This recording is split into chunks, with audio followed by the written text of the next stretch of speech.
Have you ever changed who you are to fit in? Become someone different depending on who you're talking to? What if I told you the most seductive people in history mastered this exact skill, transforming themselves like chameleons to capture attention, gain power, and leave everyone wanting more? Welcome to The Chameleon's Canvas, on Story-Driven English, where today we're diving into the fascinating world of the dandy, one of the most powerful seducer archetypes described by master strategist Robert Greene.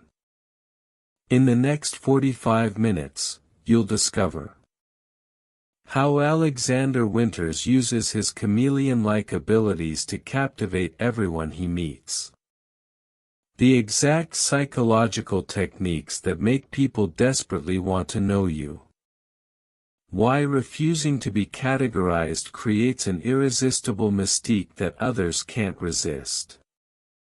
And the surprising truth about authenticity that will transform how you connect with others. This isn't just a story, it's a masterclass in social dynamics wrapped in gripping narrative that will improve your English while teaching you the art of fascinating others. If you're new here, Story-Driven English brings you compelling stories that not only entertain but embed advanced vocabulary and natural English expressions into your mind effortlessly. Learning English has never been this engaging. Hit subscribe and the notification bell right now before we begin, because we release new stories weekly, and our subscribers consistently tell us how our approach has revolutionized their English learning journey. Now, settle in and prepare to meet Alexander Winters, a man who understands that the most powerful form of seduction isn't about changing your appearance, but mastering the art of becoming exactly what others secretly desire. I'll create the story about the dandy, seducer archetype without any dash marks for your YouTube Learn English Through Story video. The Chameleon's Canvas. Chapter 1, The Outsider. Alexander Winters stood at the edge of the crowded gallery, observing the scene before him with a detached amusement that rarely left his expression.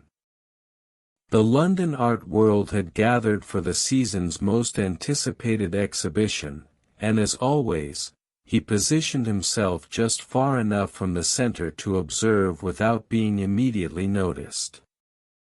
His suit tailored in a way that blended classic elements with unexpected details was neither entirely masculine nor feminine in its lines. The silk pocket square displayed a pattern that looked conventional from a distance but revealed tiny scorpions upon closer inspection.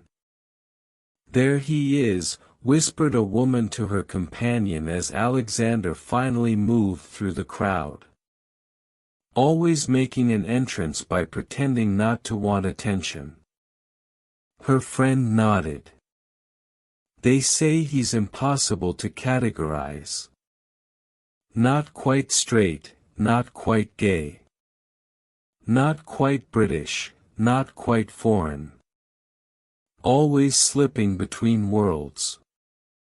Alexander smiled to himself, hearing their whispers.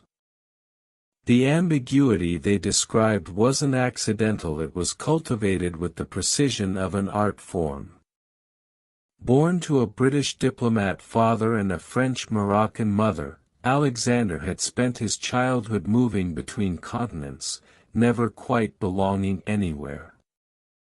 What had once been alienating, he had transformed into his greatest asset.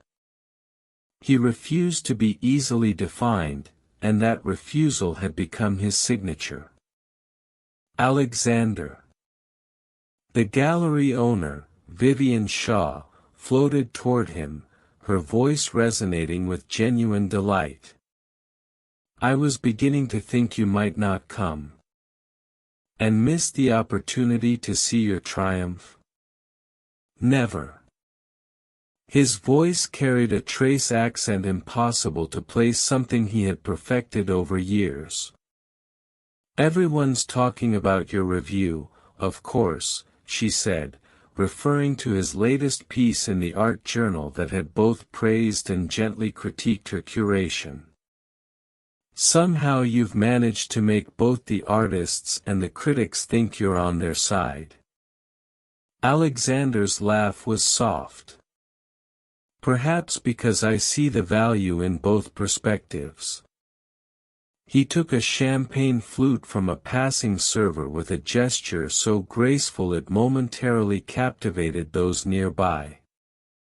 "The true art lies in understanding that contradictions aren't flaws, they're where the most interesting truths hide." As Vivian was called away to greet another guest, Alexander turned his attention to a young artist standing awkwardly alone by his own painting. James Barrett, new to the scene, talented but desperately conventional in his attempts to appear unconventional. Alexander studied him for a moment, recognizing something of his younger self in the man's discomfort.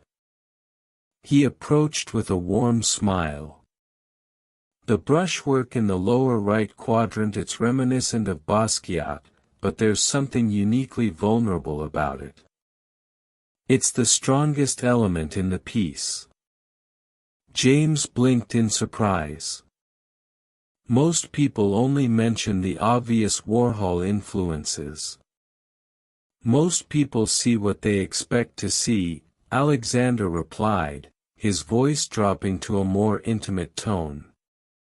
"The interesting question is always what's happening in the spaces where you've forgotten to perform." The young artist's expression transformed from defensive to fascinated.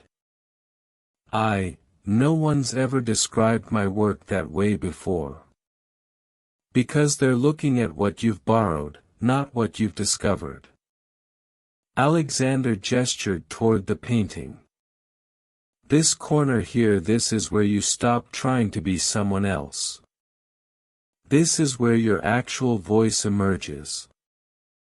For the next 20 minutes, Alexander listened more than he spoke, drawing out James's true artistic philosophy, one far more nuanced than the fashionable nihilism he displayed in interviews. By the time they parted, the young artist had entirely forgotten his nervousness, feeling instead a strange exhilaration, as if he'd been truly seen for the first time. This was Alexander's particular talent, a chameleon who reflected others back to themselves not as they were, but as they wished to be. He moved through social spaces with a fluidity that defied expectations, connecting with conservative businessmen and radical artists with equal ease, leaving each feeling they had encountered someone who uniquely understood them. Later that evening, as the crowd thinned, Vivian found Alexander again. "You've been busy tonight. I saw you with James Barrett. He's been floating on air since your conversation." Alexander smiled. "He has genuine talent beneath all that posturing." And then Lady Montgomery. "I've never seen that old battle axe actually laugh in public before. She has a wicked sense of humor when she feels safe enough to display it." Vivian regarded him curiously. "How do you do it? You seem to speak everyone's language. We all contain multitudes, don't we?" Alexander replied. "I simply don't believe in forcing myself into a single mode of being when life offers so many possibilities." As he left the gallery that night, Alexander felt the familiar satisfaction of a performance well executed. Yet beneath it lay a question that occasionally surfaced in moments of solitude. In his mastery of so many personas, was there still an authentic self beneath them all? Or had the boundary between performance and identity dissolved entirely?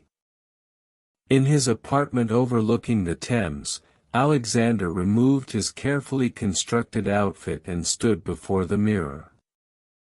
The face that looked back at him was handsome in an unusual way, strong features softened by expressive eyes, neither traditionally masculine nor feminine, but something more fluid.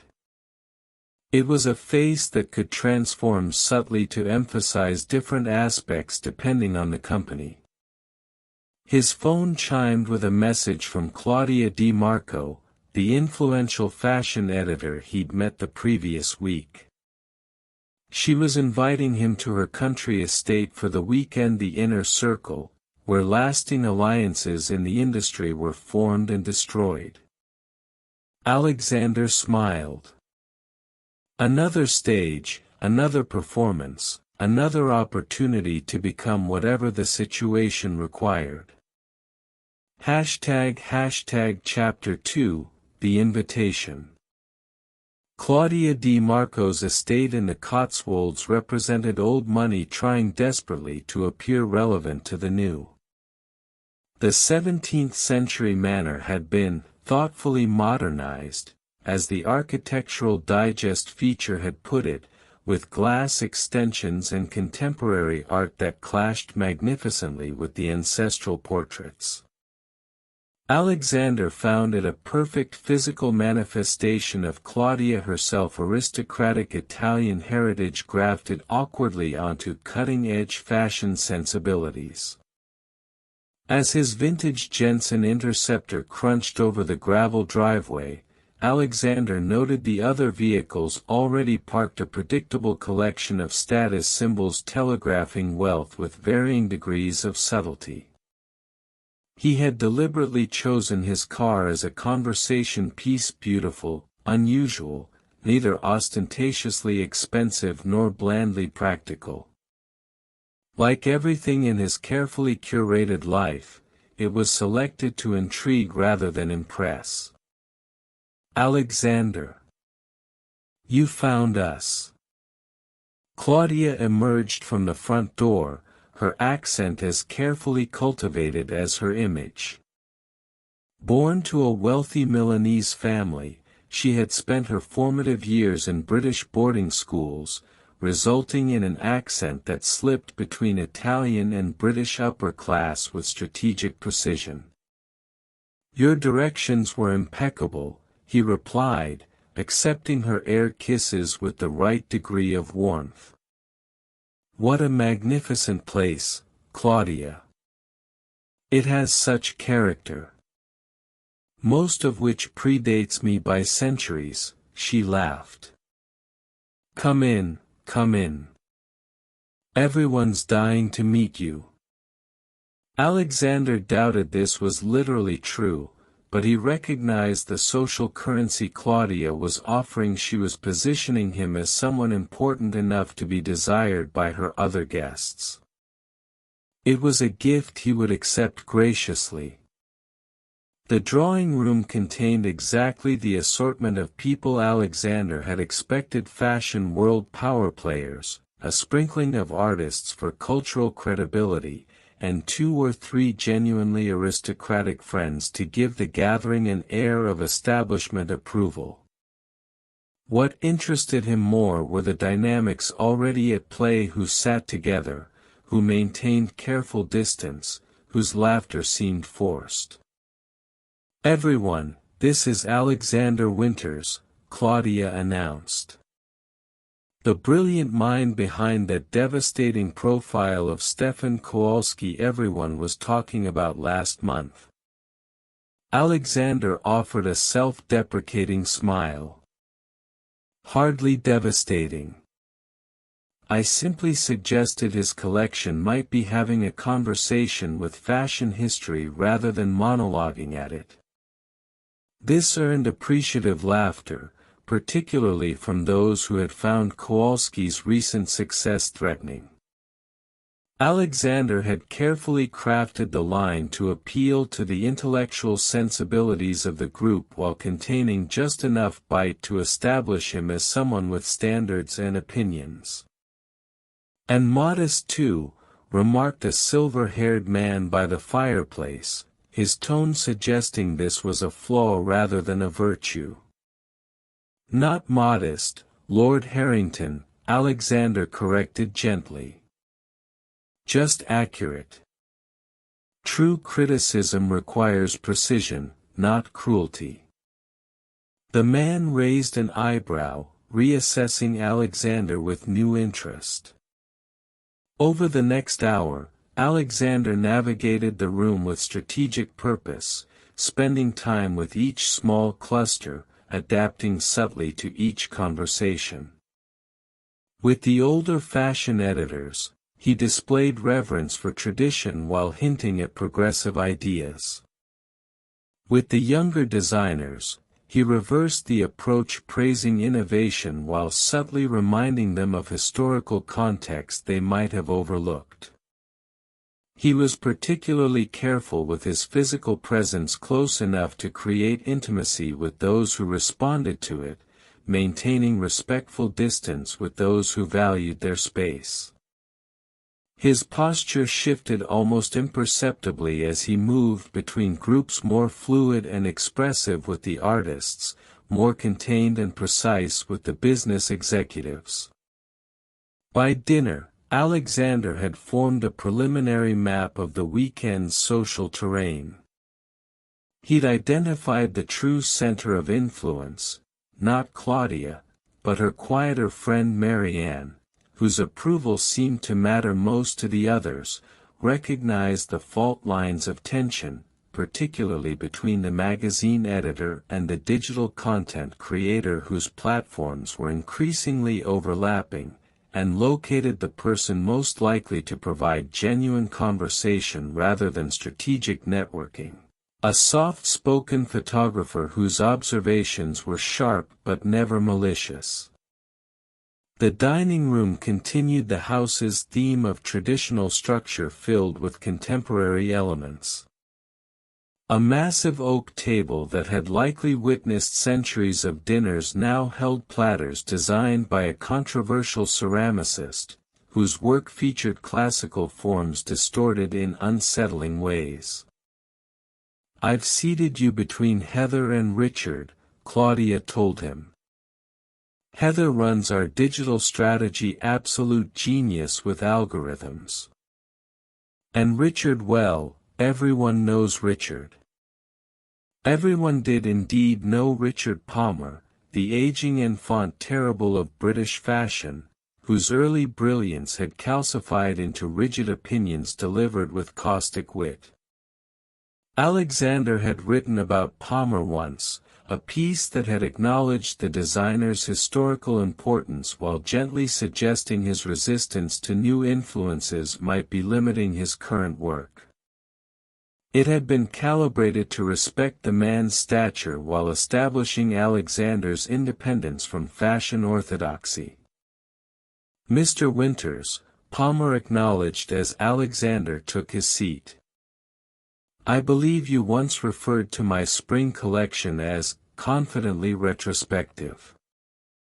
"I did," Alexander confirmed, meeting the designer's gaze directly.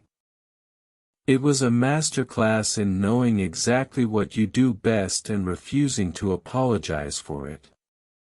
In an industry obsessed with constant reinvention, there's something revolutionary about that kind of confidence." Palmer's expression remained neutral, but the slight relaxation around his eyes suggested Alexander had navigated the potential minefield successfully. Throughout dinner, Alexander continued his careful calibration. He listened more than he spoke, asked questions that allowed others to display their knowledge, and offered opinions just controversial enough to be interesting without alienating anyone whose goodwill might be valuable. When politics inevitably arose as a topic, he demonstrated an unusual ability to articulate both conservative and progressive viewpoints with equal conviction, leaving most guests believing he sympathized with their position while respecting the intelligence of those who disagreed. "I can't quite figure you out," Heather said quietly as dessert was served. "Most people in this industry stake out territory and defend it. You seem to float between worlds." Alexander smiled. "Perhaps because I've never been entirely convinced that rigid boundaries serve any purpose beyond making us feel secure. The most interesting ideas usually emerge in the spaces between established positions, don't they?" "That's precisely what makes you such a fascinating addition to our little gathering," Claudia interjected, having overheard.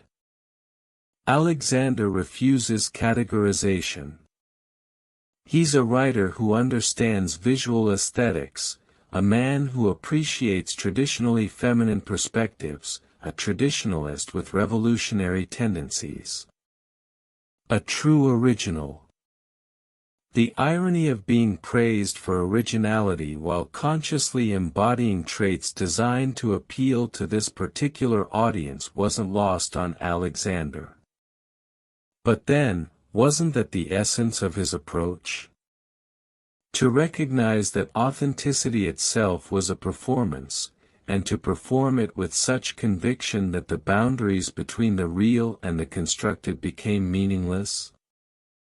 Later, as the party migrated to the conservatory for digestives, Alexander found himself momentarily alone.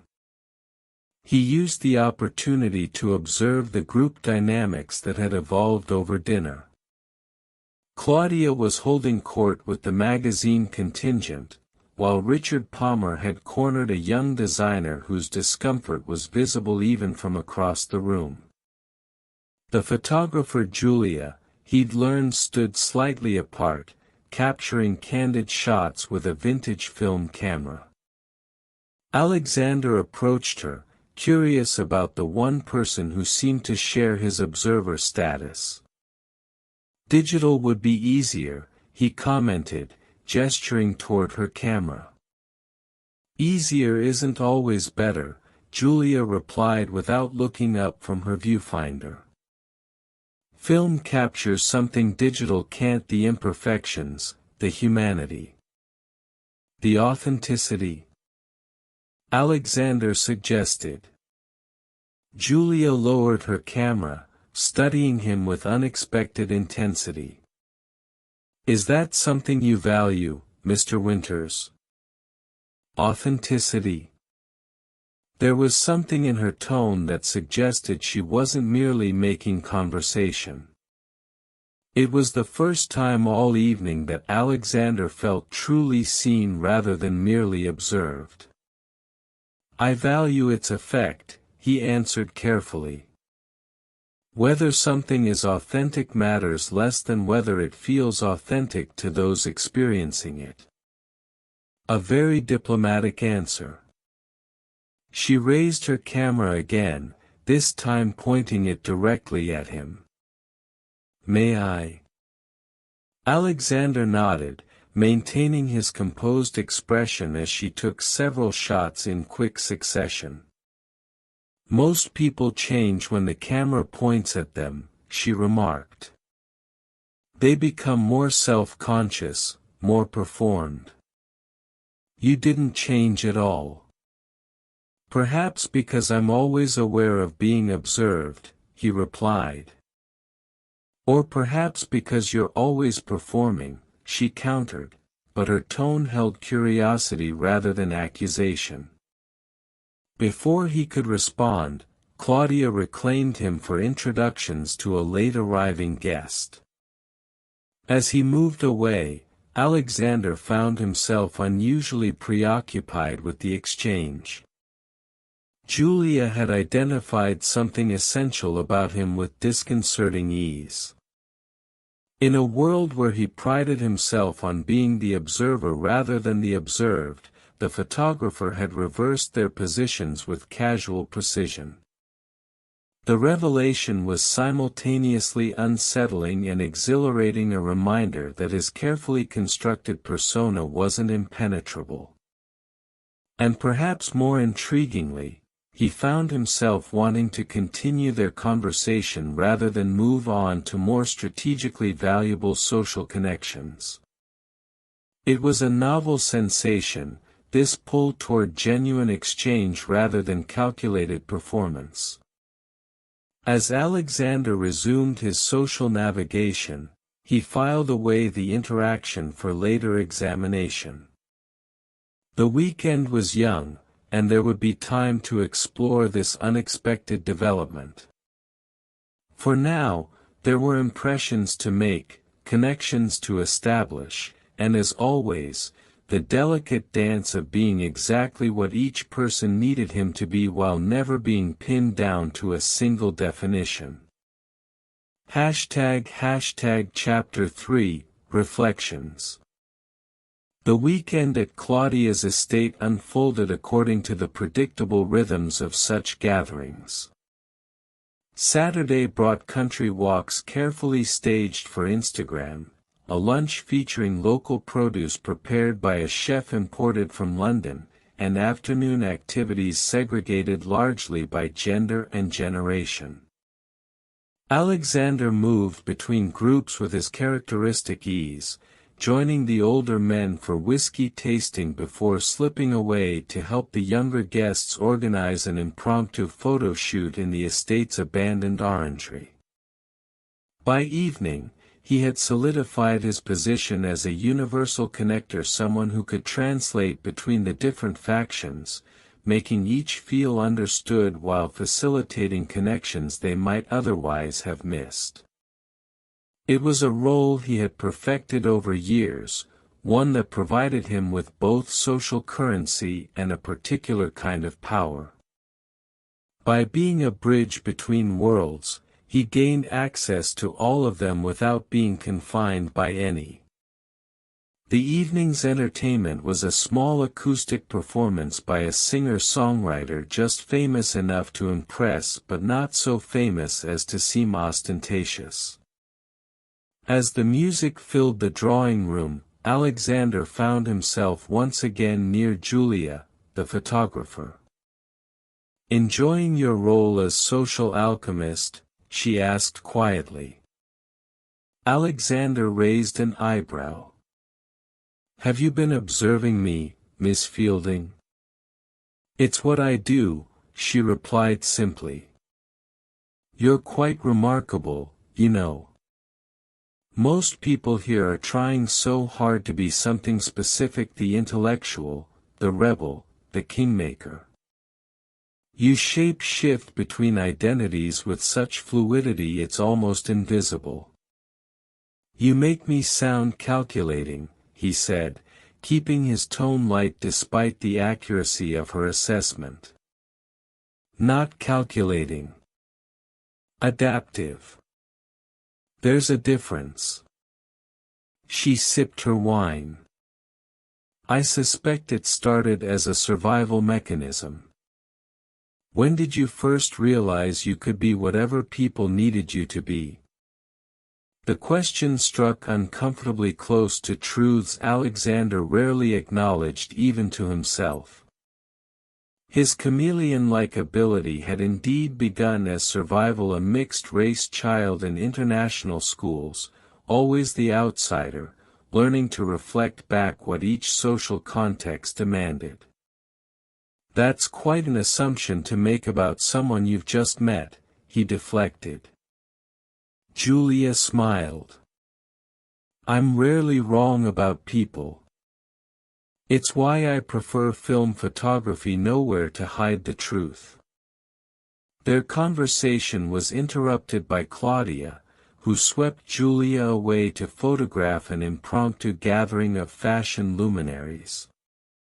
Alexander watched them go, aware of an unusual sensation: the discomfort of being understood. Julia had pierced his carefully maintained facade with disarming ease, recognizing the strategy behind his fluid identity. Later that night, unable to sleep, Alexander found himself in the estate's library. The room was a testament to generations of collection rather than curation, leather-bound classics sharing shelves with modern bestsellers and obscure academic texts that had likely belonged to various family members throughout the centuries. He was examining a first edition of Oscar Wilde's The Picture of Dorian Gray, when he heard footsteps. Another night owl, Julia observed, entering with a cup of tea. Or perhaps operating on a different time zone entirely. Just restless, Alexander replied. Finding anything worth photographing after hours? The house has a different character at night, she said. During the day, it's performing just like its occupants.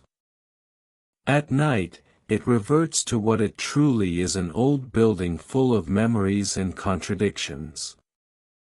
And what about its occupants? Alexander asked. Do we also revert to something more authentic when no one's watching? Julia considered this. Some do. Others have been performing for so long they've forgotten there was ever anything else. She gestured toward the book in his hands. Appropriate reading. Wilde understood the performance of identity better than most. Man is least himself when he talks in his own person. Give him a mask, and he will tell you the truth, Alexander quoted. But what happens when you've worn so many masks you're no longer sure which one, if any, is the truth?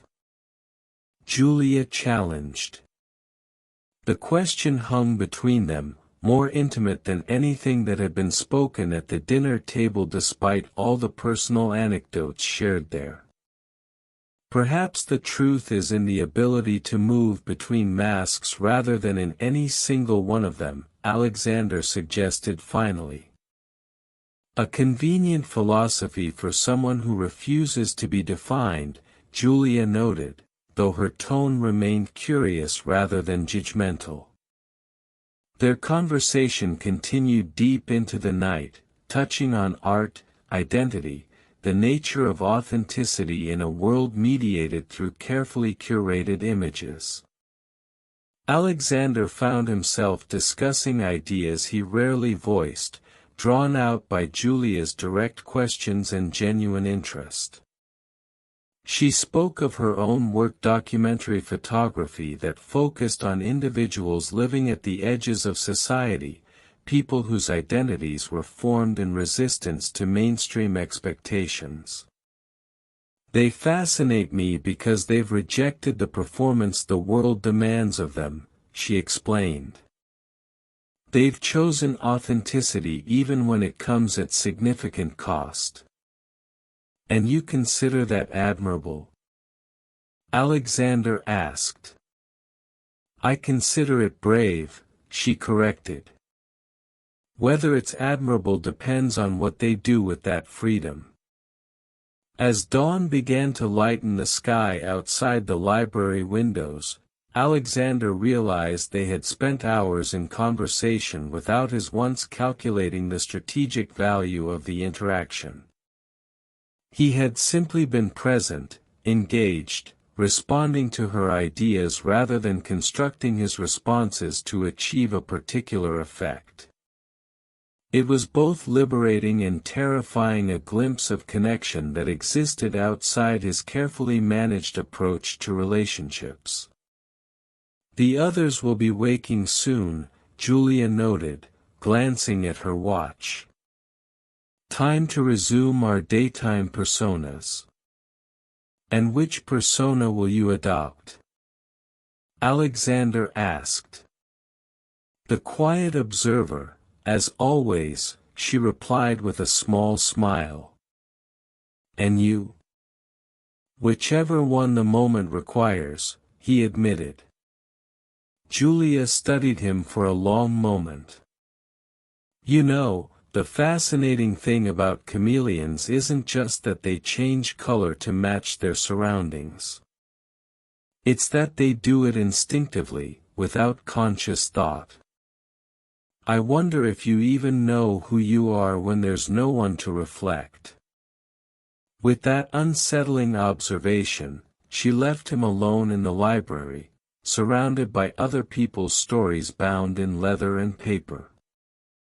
The question followed Alexander throughout the day as the weekend drew to its ceremonial close. A lavish Sunday lunch where contacts were solidified, promises of future collaboration made, social media connections established. He performed flawlessly as always, leaving each guest with the impression that a meaningful connection had been formed, that they specifically had made an impact on him. But beneath the performance, Julia's words echoed. Who was he when there was no one to reflect? Had his chameleon nature, once a survival strategy, now a cultivated skill, become so ingrained that there was no authentic self beneath it? As he packed his overnight bag, Alexander found a small envelope that had been slipped under his door. Inside was a photograph himself in the library, captured in a rare unguarded moment, face contemplative as he examined Wilde's book. The image was striking not for its technical qualities but for the expression it had caught, a moment of genuine introspection, of uncertainty, of someone questioning rather than performing. On the back, Julia had written simply, "A rare glimpse of Alexander without an audience. Or perhaps your most convincing performance yet." He tucked the photograph into his journal, oddly moved by the gesture. As he drove away from the estate, Alexander felt both the familiar satisfaction of a social performance well executed and a new, disquieting awareness of its limitations. He had made valuable connections, advanced his position in the cultural ecosystem that supported his work, and as always, left a lasting impression on those whose opinions mattered. Yet Julia's penetrating observations had introduced a fracture in his carefully maintained worldview. The chameleon's canvas, so precisely painted to reflect whatever his audience desired, had momentarily revealed the blank space underneath. In London once more, Alexander resumed his carefully calibrated life. He wrote insightful pieces about art and culture, attended the right events, maintained his position as someone who moved effortlessly between worlds. But occasionally, alone in his apartment overlooking the Thames, he would take out Julia's photograph and study it, searching for clues to the person who existed when no one was watching. Chapter 4, The Exhibition. 3 months after the weekend at Claudia's estate, Alexander received an invitation that broke with his usual meticulously curated schedule. Julia Fielding was holding her first major exhibition at a small but prestigious gallery in East London, showcasing her documentary work alongside a new series titled Performances. The invitation came with a handwritten note: "Thought you might be interested in seeing yourself through another lens. No need to bring any of your masks, I've captured plenty."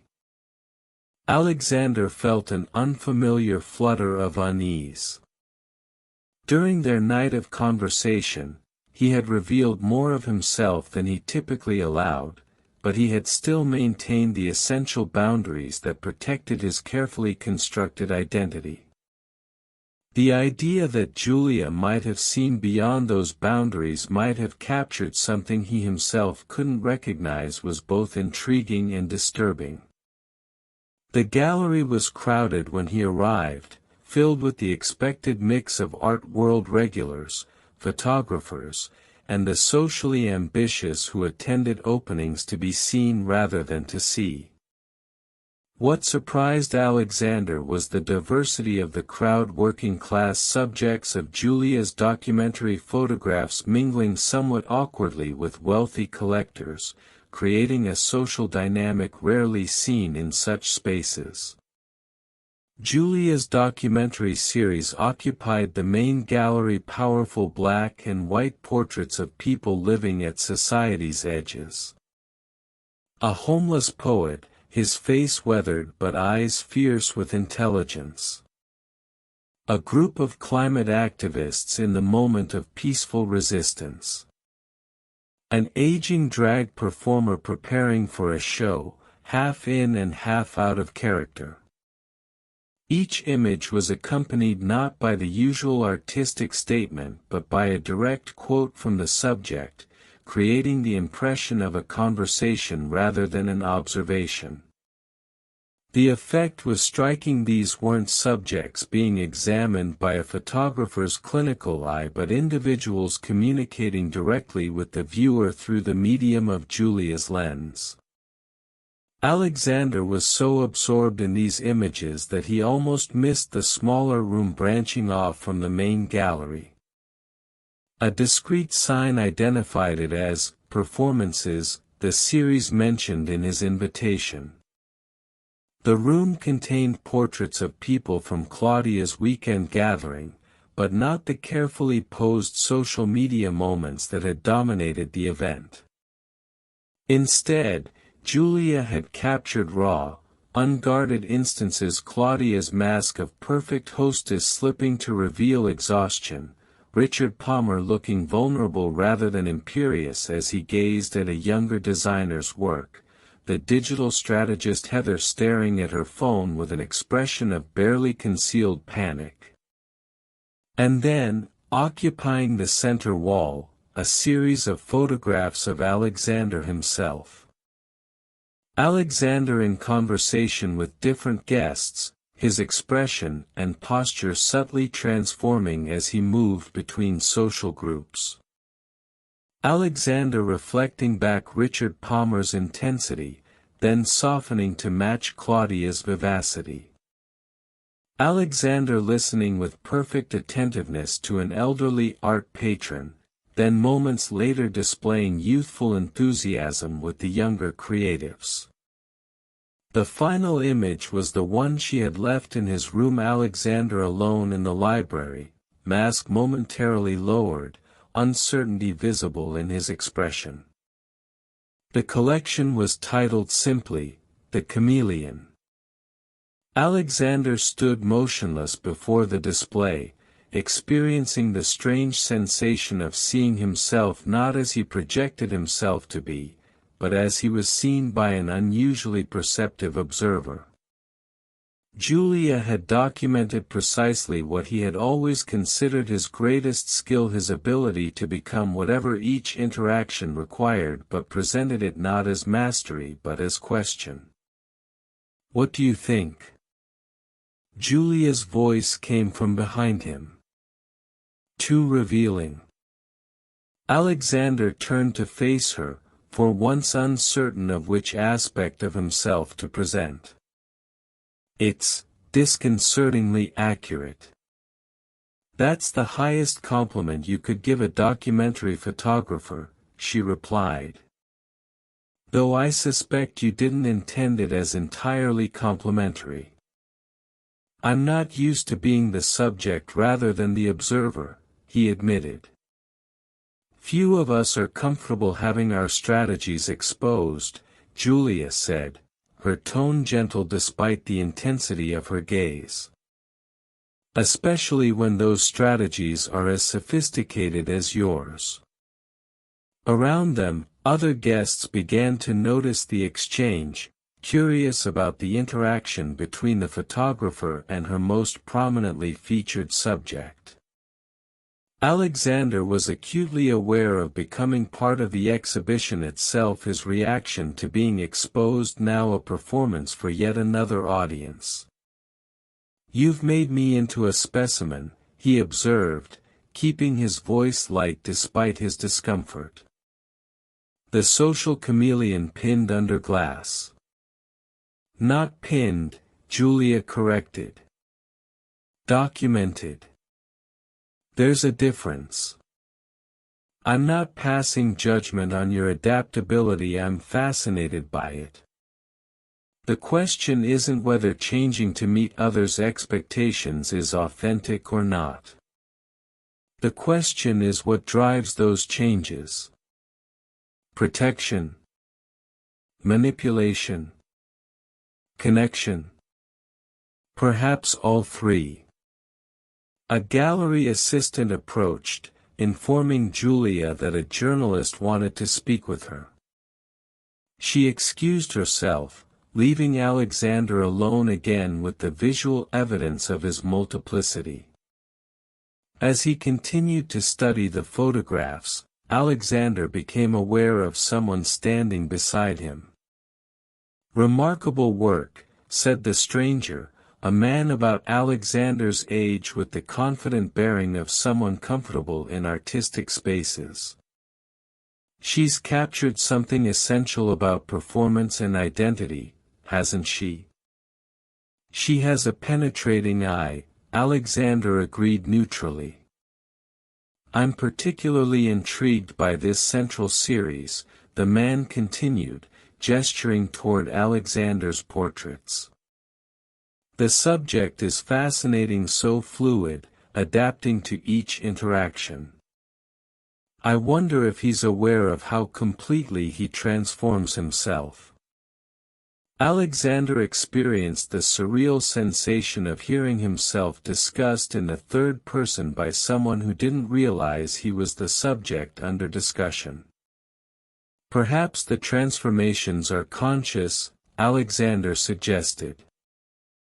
"A deliberate strategy rather than an unconscious adaptation." "That would make it even more interesting," the stranger replied. "To be so aware of the performance aspects of identity and to use them so deliberately, there's something both brilliant and sad about that, isn't there? To constantly modulate yourself based on others' expectations." "Sad?" Alexander questioned, genuinely curious about this interpretation. "Well, yes. To never simply be, but always to be calculating how to be perceived, it suggests a certain emptiness at the core, doesn't it? A blank canvas constantly repainted to please different audiences, but with nothing permanent underneath."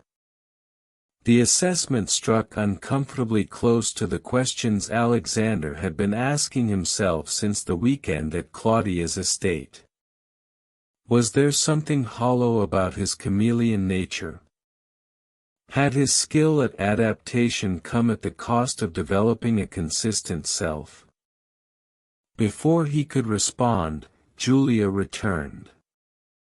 "I see you've met our subject," she said to the stranger. "Alexander Winters, this is Michael Chen, art critic for The Observer." Recognition flickered in Michael's eyes, followed by embarrassment. "Mr. Winters, I didn't realize." "No apology necessary," Alexander assured him smoothly, extending his hand.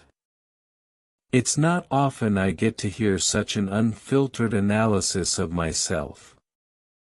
Quite refreshing, actually."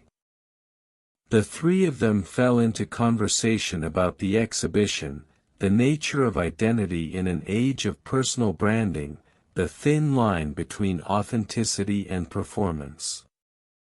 Alexander participated with his usual eloquence, but part of his mind remained fixated on Michael's observation about emptiness and the blank canvas. Later, as the crowd began to thin, Julia found Alexander again. "You've been uncharacteristically quiet tonight," she observed. "Did I cross a line with the exhibition?" Alexander considered the question carefully. "Not a line," Exactly. But you've made visible something I've always relied on being invisible, the mechanism behind the performance. Does that make the performance less effective? I'm not sure, he admitted. But it makes it less instinctive. More self-conscious. Julia nodded thoughtfully. The observer effect in quantum physics, the act of measuring something changes its state. Is that what you intended? To change my state? I intended to document what I saw, she replied.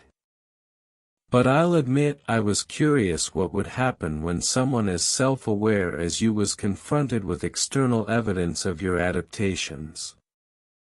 Most people perform unconsciously, never realizing how they shape themselves to meet expectations.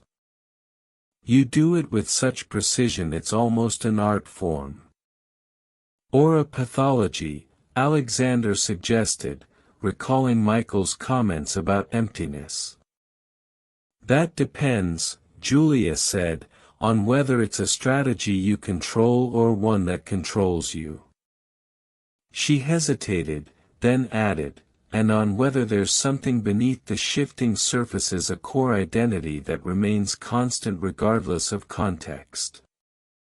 And what do you think? Is there? Alexander asked, surprising himself with the vulnerability of the question. Julia studied him with the same penetrating attention she brought to her photography. I think there is. But I don't think it's something I can capture with my camera. That's for you to discover. Their conversation was interrupted by the gallery owner announcing closing time. As guests began gathering coats and making final connections, Julia handed Alexander a small package. A print of your library portrait, she explained. A reminder that the most interesting moments happen when we think no one is watching. Alexander accepted the gift, touched by the gesture despite his lingering discomfort with being so accurately observed. Thank you for not only seeing me but showing me what you saw. That's what photographers do, Julia replied with a small smile. We don't create reality, we just frame it in ways that reveal what might otherwise be missed. As Alexander left the gallery, he felt simultaneously exposed and strangely liberated. Julia's exhibition had forced him to confront the mechanics of his own adaptability, to question whether his chameleon nature was a form of connection or a barrier to it. Walking through the London streets, he found himself wondering, if he stopped consciously adapting to meet others' expectations, who would he be? Was there a true Alexander beneath all the reflections he had mastered so perfectly? Or was the ability to shift and change itself the most authentic expression of his nature? For perhaps the first time since childhood, Alexander felt uncertain about his own identity, not in the performative way he sometimes projected to appear more approachable, but in a genuine, unsettling way that demanded exploration rather than resolution. It was uncomfortable. It was exhilarating. It was, he realized with surprise, the most authentic emotion he had experienced in years. Chapter 5, Unmasking. The weeks following Julia's exhibition marked a subtle but significant shift in Alexander's approach to his carefully constructed life. The public reaction to The Chameleon series had been considerable. Art critics praised Julia's penetrating exploration of social performance, and Alexander found himself the subject of speculation in cultural circles.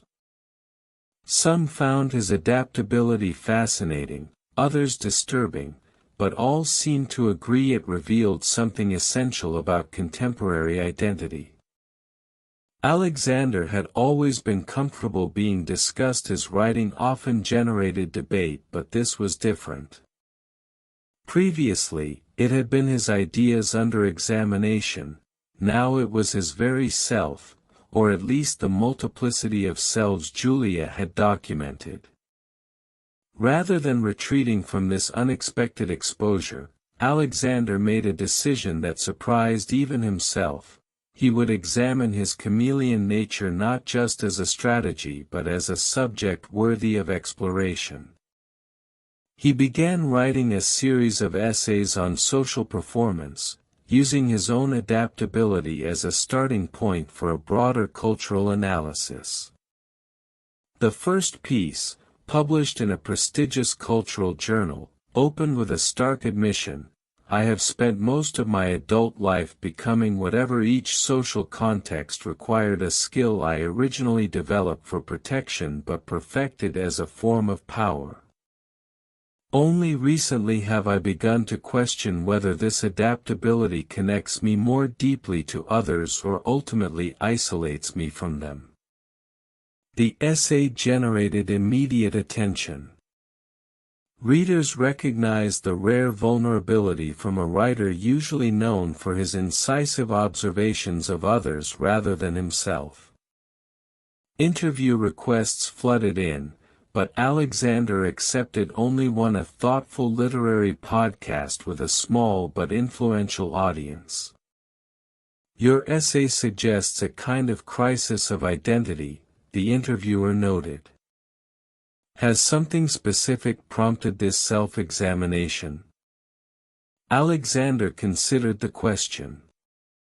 Recently, I had the uncanny experience of seeing myself through someone else's lens, literally, in this case, as I was the subject of a photography series. It forced me to confront my chameleon tendencies not as skills to be deployed but as patterns to be understood. And what have you understood? That adaptation can be both connection and avoidance, Alexander replied. When I reflect back what others need from an interaction, I'm creating a bridge between us, but I'm also ensuring they never encounter resistance from me, never encounter, perhaps, the actual me. Do you know who that actual self is? The interviewer asked. Alexander smiled. That's the question, isn't it? When you've spent your life being adaptable, how do you determine which adaptation, if any, is the authentic one? This question became the focus of Alexander's exploration over the following months, not just in his writing but in his daily life. He began experimental deviations from his usual chameleon patterns. At a literary festival, he declined to modulate his opinions to match his conservative interlocutor's expectations, allowing the tension of genuine disagreement to remain unresolved. At a gallery opening, he stayed engaged with a conversation he found genuinely interesting rather than circulating strategically among influential attendees.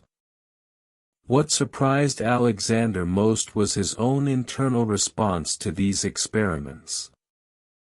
There was a particular kind of freedom in allowing himself to maintain a consistent viewpoint across different social contexts, even when it created friction.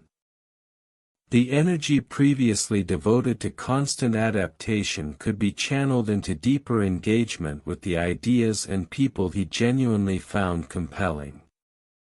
3 months into this exploration, Alexander received a message from Julia. She was beginning work on a new project and wanted to discuss a potential collaboration. They arranged to meet at a small cafe in Hampstead, far from the usual art world haunts. You've been causing quite a stir with your essays, Julia observed as they settled at a corner table. The chameleon reveals his technique. It felt like the next logical step after your exhibition, Alexander replied. You made my adaptability visible to others, I wanted to make it visible to myself. And what have you discovered?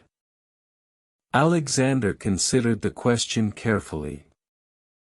That there's a cost to constant adaptation I hadn't fully recognized.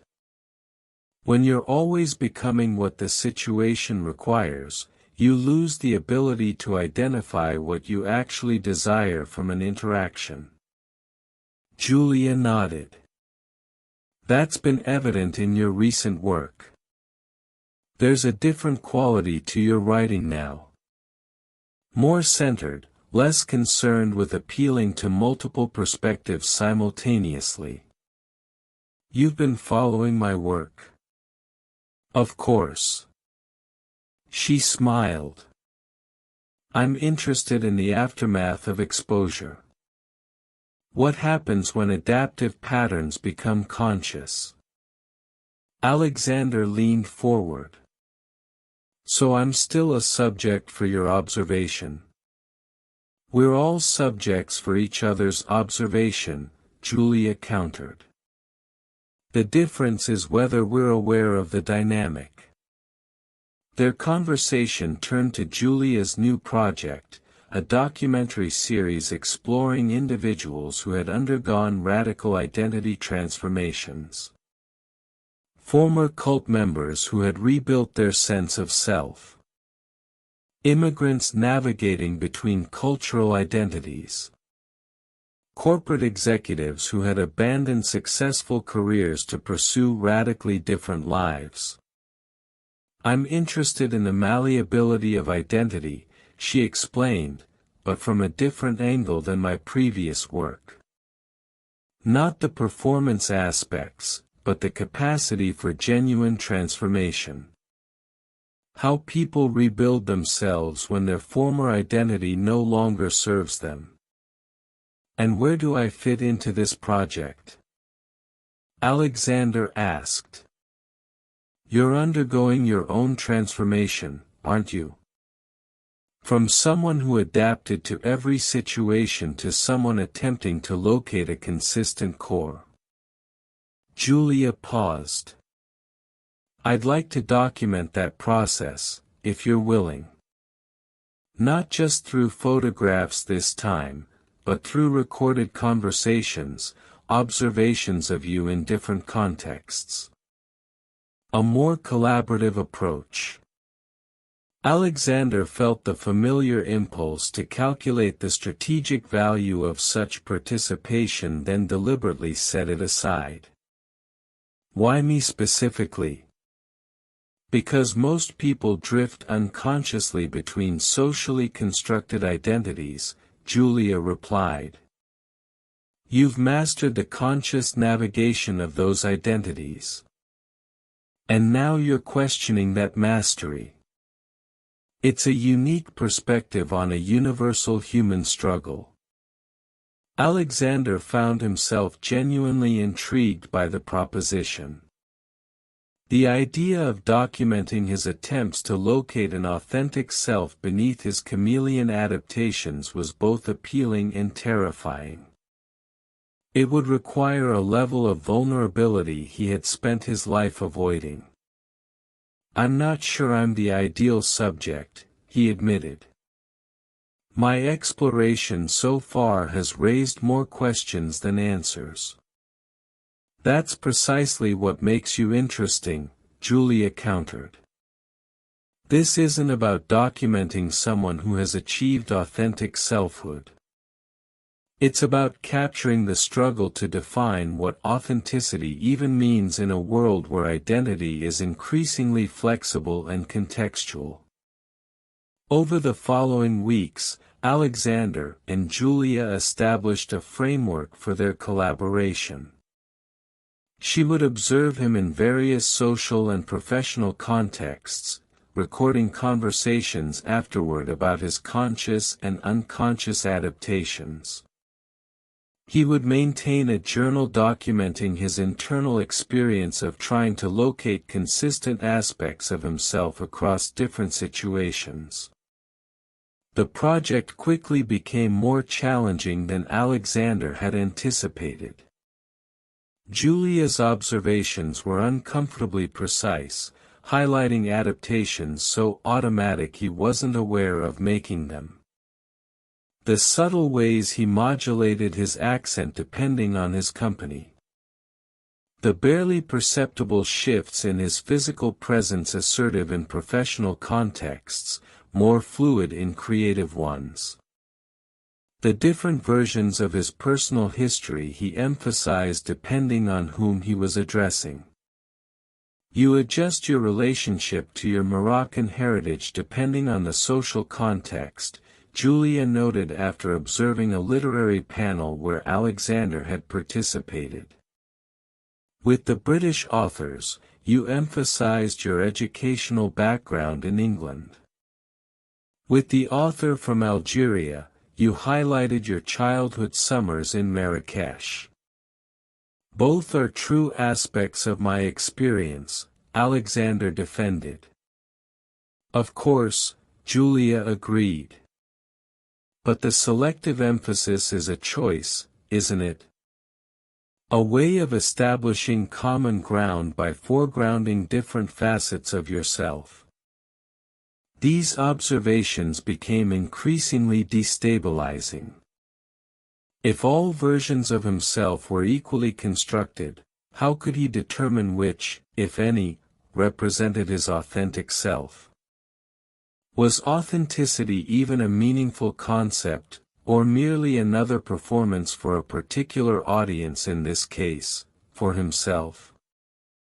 6 months into the project, Alexander found himself struggling with a kind of identity vertigo. His writing had become more personal but also more uncertain. His social navigation, once so fluid, now felt stilted as he second-guessed every adaptive impulse. Without his chameleon skills to rely on, he felt strangely exposed, unsure of how to engage with others without the protective coloration of becoming what they seemed to need. One evening, after a particularly disastrous literary event where he had oscillated awkwardly between contradictory self-presentations, Alexander called Julia in frustration. "I don't think I can continue with the project," he said without preamble. "I'm losing my ability to function socially without gaining any clarity about who I actually am." "That's not unexpected," Julia replied calmly. "You're in the dismantling phase. The rebuilding comes later. And if there's nothing to rebuild? What if the chameleon is all there is? Then that would be a discovery in itself," she said. "But I don't think that's the case. Come over. I want to show you something." Julia's studio was located in a converted warehouse in Hackney, the walls covered with prints from various projects. She led Alexander to a work table where a series of new photographs were laid out in sequence. "These are from the last 6 months, she explained. "I've been tracking something I noticed early in our project." The photographs showed Alexander in various contexts over the course of their collaboration. What Julia had highlighted was subtle but unmistakable, a consistent element across all his adaptations that he had never noticed himself. "Your eyes," she said.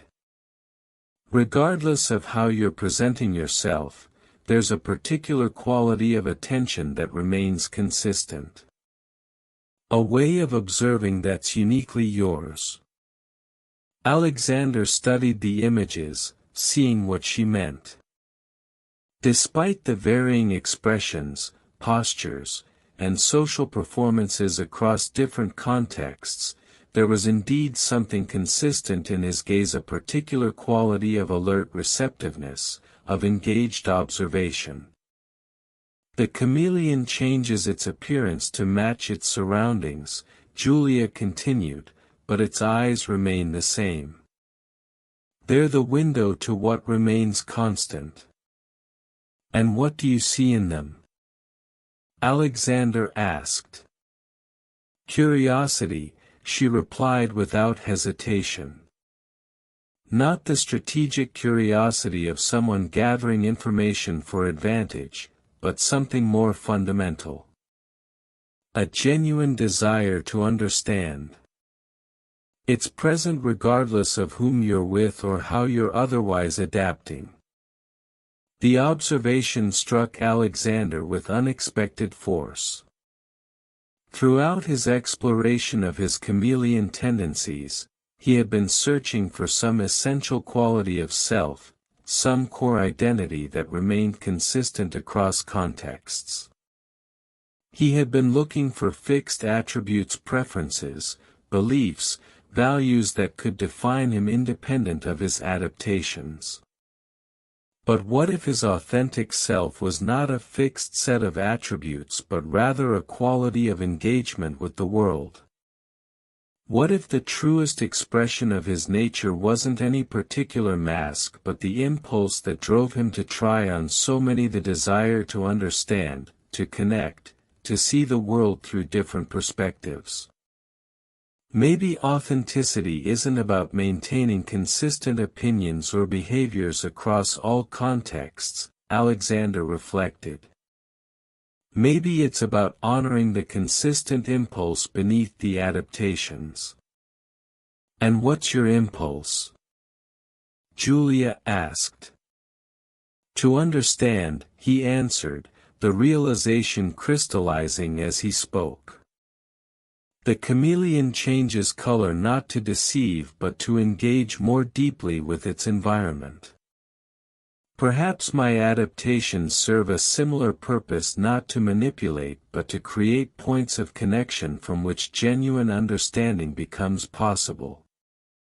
This shift in perspective transformed Alexander's approach to the project. Rather than trying to eliminate his adaptive patterns, he began to examine the underlying intention behind them. When was he adapting to create genuine connection, and when was he doing so to maintain distance or control? When was his chameleon nature in service of understanding, and when was it merely strategic?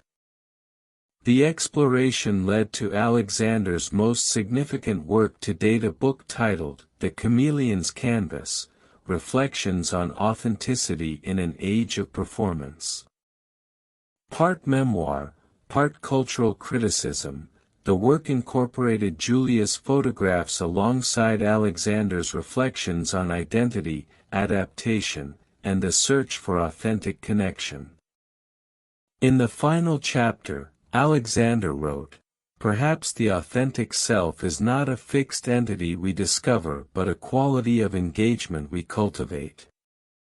The chameleon doesn't change color to deceive but to survive and engage more fully with its environment." In a world of increasingly fluid identities, perhaps authenticity lies not in rigid consistency but in the integrity of our adaptations when they serve our deepest values rather than merely our strategic interests. The book's publication coincided with the opening of Julia's exhibition documenting their collaboration. The gallery space was designed as a journey through Alexander's exploration, beginning with the original chameleon photographs and progressing through his attempts to locate an authentic self, ending with a new series titled The Observer Observed. At the opening night, Alexander found himself engaging with attendees in a manner that felt both familiar and new. He still adapted to each interaction, still reflected aspects of the other person back to them, but now did so with a new awareness of the deeper purpose beneath the adaptation, the genuine desire to understand and connect. Late in the evening, he found Julia observing him from across the room, camera in hand. "Still documenting the chameleon?" he asked as he approached. "Always," she smiled. "But with a different focus now." "Which is?" "Not the shifts in color," she replied, "but the consistency of vision beneath them. The way you see the world doesn't change, even as you change to engage with it. That's where your authenticity lives." Alexander considered this.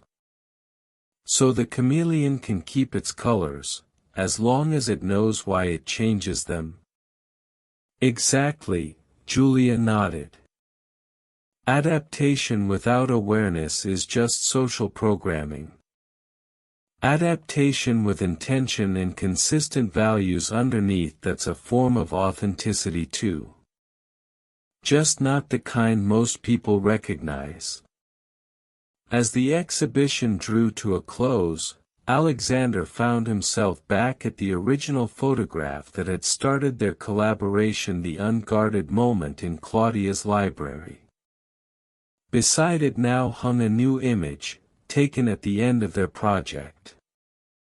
The surface differences were evident. The man in the second photograph looked more settled in himself, less performative in his presentation.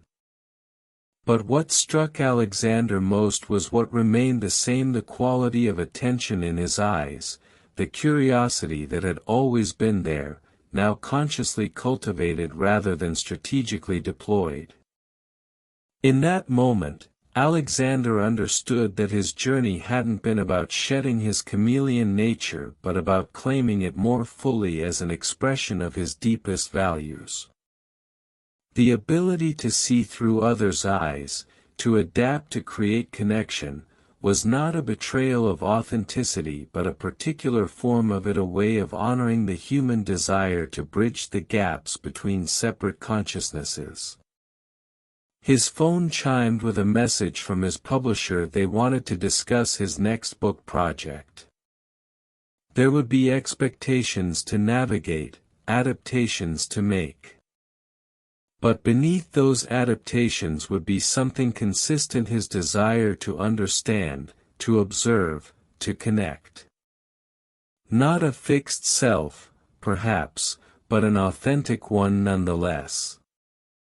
The chameleon had found its true colors not in any particular shade, but in the purpose behind its transformations.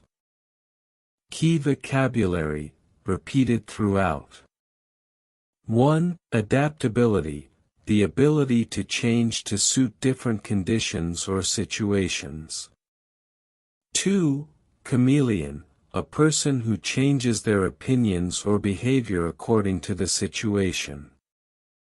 3. Authenticity, the quality of being genuine or real, not fake. 4. Performance, an act of presenting behavior that is intended to be seen by others. 5. Identity, the characteristics that make a person who they are. 6. Facade, a superficial appearance that conceals something. 7. Reflection, serious thought about something, also, the act of mirroring someone else. 8. Cultivate, to develop or improve through attention and effort. 9. Vulnerability, the quality of being exposed to emotional harm. 10. Strategic, carefully planned to achieve a particular purpose. 11. Calibrated, carefully assessed and adjusted for a particular purpose. 12. Perception, the way you think about something and your idea of what it is like. 13. Modulate, to change or adjust something in small amounts. 14. Persona, the aspect of someone's character presented to or perceived by others. 15. Introspection, examination of one's own thoughts and feelings. 16. Exhibition, a public display of works of art or items of interest. 17. Penetrating, showing deep understanding and insight. 18. Transformation, a complete change in form or appearance. 19. Fluid, able to change easily or continuously. 20. Observation, the act of watching someone or something carefully. Thank you for joining us for The Chameleon's Canvas, a fascinating exploration of identity, authenticity, and the art of adaptation. Alexander Winter's journey reminds us that who we are isn't always fixed or simple. Sometimes, our true self lies not in maintaining rigid consistency, but in understanding the deeper purpose behind how we engage with the world around us. This story, inspired by the dandy archetype from Robert Greene's The Art of Seduction, shows us how adaptability can be both a skill and a journey towards self-discovery. Did you relate to Alexander's struggle to balance adaptation with authenticity? Have you ever found yourself changing to fit different social situations? We'd love to hear your thoughts in the comments below.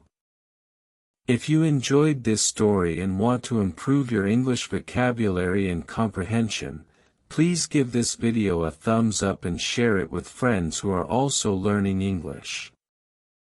Don't forget to subscribe to Story Driven English for more engaging stories that will help you master English naturally while exploring fascinating topics.